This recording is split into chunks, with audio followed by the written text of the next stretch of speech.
ये कहानी मध्य प्रदेश के ग्वालियर शहर के एक बेहद मशहूर बोर्डिंग स्कूल विद्या निकेतन की है।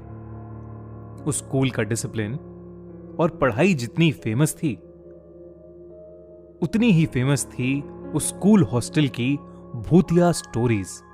एक रात 12th क्लास के 4 दोस्त मिलकर वहीं भूतिया बातें डिस्कस कर रहे थे, जब उनमें से एक लड़का सूरज कहने लगा कि उसके पास एक ऐसा गेम है जिसकी हेल्प से वो ये पता लगा सकते हैं कि हॉस्टल की सब फेमस बातें सच भी हैं या नहीं। सब वो गेम खेलने के लिए तैयार हो गए, मगर रवि उस वक्त किसी भी बात पर ध्यान नहीं दे रहा था, क्योंकि वो अपने फोन पर विंजो ऐप पर लूडो खेल रहा था और पैसे कमा रहा था। सूरज ने रवि के हाथ से फोन छीना और उसे भी वो भूतिया गेम खेलने बिठा दिया। वो गेम था चार्ली चार्ली। लोग कहते हैं कि चार्ली चार्ली गेम एक ऐसा गेम है जिससे आत्माओं से बातें करी जा सकती हैं। इनफैक्ट उनकी माने तो ये गेम इतना खतरनाक है कि कई लोग इसकी वजह से पागल भी हो चुके हैं और कुछ लोगों की तो जान भी जा चुकी है।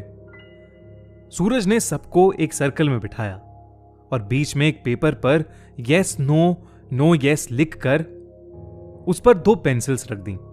रवि ये देखकर हंसने लगा और वो सर्कल से उठकर जाने ही वाला था कि अचानक कमरे की लाइट्स फ्लिकर करने लगी। ये देखकर सबके होश उड़ गए।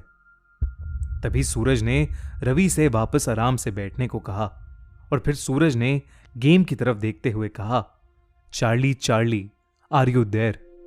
यानी चार्ली चार्ली क्या तुम यहां हो? चार्ली चार्ली क्या तुम यहां हो? यह कहने के बाद सब वेट करने लगे, पर कमरे में कुछ नहीं हुआ। सूरज ने दोबारा वही सवाल पूछा, तब भी कुछ नहीं हुआ। इस पर रवि ने उस गेम का मजाक उड़ाना शुरू कर दिया। लेकिन तभी सर्कल के बीच पड़ा पेपर जोर से हिलने लगा। उस पर रखी पेंसिल्स भी इधर उधर रोल होने लगीं। सूरज ने फिर से वही सवाल पूछा, चार्ली चार्ली क्या तुम यहां हो? और तभी पेंसिल घूमकर यस पर पॉइंट करने लगी। सब हैरान होकर एक दूसरे को देखने लगे। इसके बाद एक एक करके सब चार्ली से कुछ ना कुछ क्वेश्चंस पूछने लगे, जिससे वो कंफर्म कर सकें कि सच में चार्ली की आत्मा वहां वाकई थी या नहीं। किसी ने पूछा, चार्ली क्या तुमने आज तक किसी को डराया है? तो किसी ने पूछा, चार्ली क्या कभी तुमने किसी की जान ली है? पेंसिल घूमती रही, कभी यस पर तो कभी नो पर।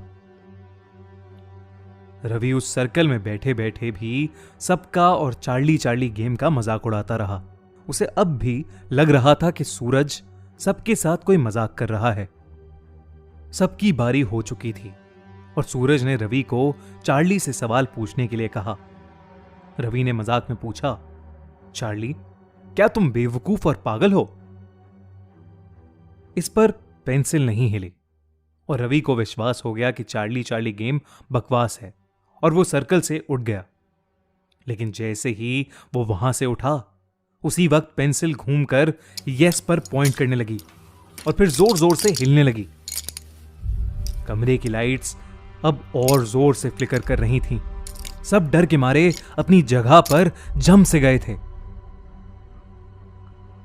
तभी अचानक से लाइट चली गई और पूरे कमरे में अंधेरा हो गया। उस अंधेरे में उन दोनों लड़कों को बस 2 चमकती लाल आंखें दिख रही थीं, जिसे देखकर वो बुरी तरह डर गए थे। सूरज ने जल्दी से जाकर लाइट ऑन की।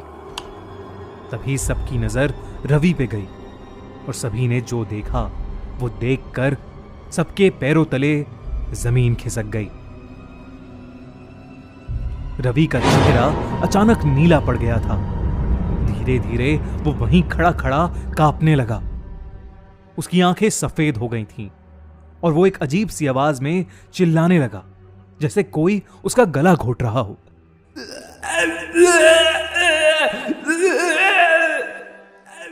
रवि की चीख सुनते ही वार्डन उनके कमरे में आ गया और तभी रवि बेहोश होकर जमीन पर गिर गया हॉस्टल का स्टाफ जल्दी से रवि को लेकर हॉस्पिटल पहुंचा, पर डॉक्टर समझ ही नहीं पा रहा था कि रवि ऐसे अचानक बेहोश कैसे हो गया। फॉर्चुनेटली रवि को 2 दिन बाद होश आ गया, लेकिन उसे कुछ याद नहीं था, ना ही किसी का गला घोटना, ना ही बेहोश होना, और ना ही चार्ली चार्ली गेम खेलना। सूरज और उसके बाकी दोस्तों ने डिसाइड किया कि वो लोग फिर से ऐसा कोई भूतिया गेम नहीं खेलेंगे। अगर आपको हमारी चार्ली चार्ली स्टोरी अच्छी लगी तो हमें सब्सक्राइब कीजिए